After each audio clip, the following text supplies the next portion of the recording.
Hi friend, আমি শঙ্কর। তোমরা দেখছো SR সাহা লাইফস্টাইল। চলো ঘুরে আসি।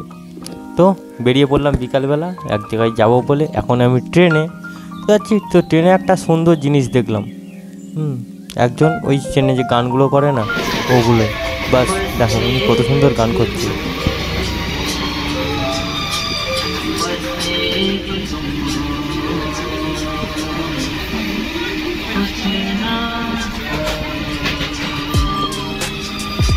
তো তোমাদের কাদের কারা কারা এরকম জিনিসগুলো দেখে আনন্দ পাও?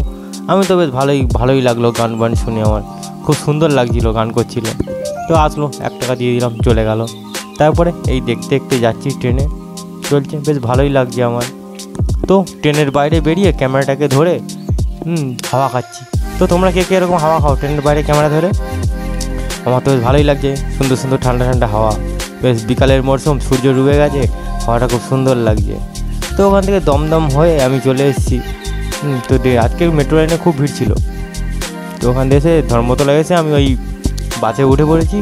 এখন যাচ্ছি, বাসেও ভালোই ভিড়। ঠিক আছে, মোটামুটি বাসেই ভালোই ভিড়, বসে আছি। তো আমাকে যেতে হবে এখন আমতলা, অনেকটা রাস্তা।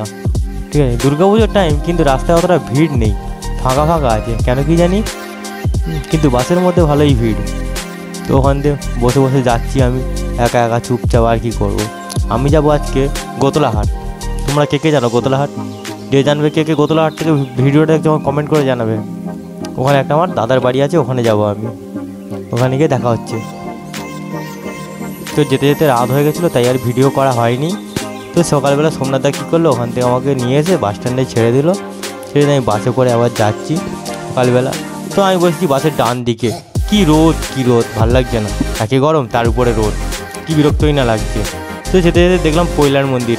কি সুন্দর লাগে দেখতে মন্দিরটাকে। দেখো মন্দিরটা কত সুন্দর না, কি অপরূপ দেখতে। পৈলার মন্দিরটা খুব সুন্দর লাগছে আমার। তো পৈলার মন্দির হয়ে গেল শেষ। আমি চলে গেলাম, আমি নেমে গেলাম বাস থেকে। এবারে হাঁটবো। এই বাস থেকে নেমে গেছি, আমি হেঁটে হেঁটে যাচ্ছি। ওইদিকে আমাকে অটো ধরতে হবে। আমি এখন যাব স্পোর্টিং ক্লাব, মানে আমার শ্বশুর বাড়ি। তো এই রাস্তা থেকে হেঁটে হেঁটে যাচ্ছি। এখন ট্রাফিক সিগন্যাল পড়েছে, গাড়িগুলো সব দাঁড়িয়ে গেছে, তাই আমি চলে যাচ্ছি ওদিকে। নাহলে কোথায় বাবা গাড়ি উড়িয়ে দেবে, সাবধানের মান নেই।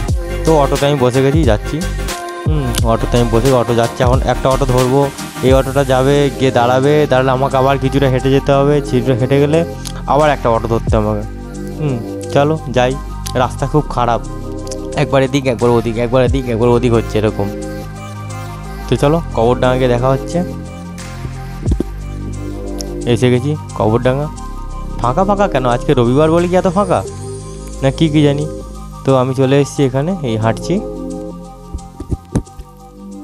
মাথার চুলগুলো খুব বড় হয়ে গেছে, শুধু চোখের মধ্যে আসছে, ওর জন্য বারবার ধরে চুলগুলো তুলে দিচ্ছি। তো দেখো কবরডাঙ্গা অটো স্ট্যান্ডে কত লাইন, একেরও তার উপরে অটো নেই, পিছনে লাইন দিয়ে দাঁড়িয়ে আছি। কী বড় লাইন পড়েছে, কখন অটো আসবে কী হবে, আমি তার মধ্যেখানে এইভাবে দাঁড়িয়ে। একে গরমে ভালো লাগছে না, তার উপরে রোদের মধ্যে দাঁড়িয়ে থাকতে হবে। কী বিরক্ত।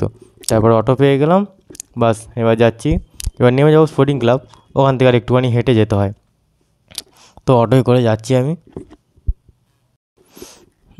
পুরো রাস্তাটা এতই খারাপ, মমতা বলছে এত টাকা দেবে, তত টাকা দেবে, রাস্তা ঠিক করতে পারছে না। রাস্তাগুলো এত খারাপ হয়ে আছে, শুধু অটো ঢিকিট করে যেতেই আছে। কী অবস্থা।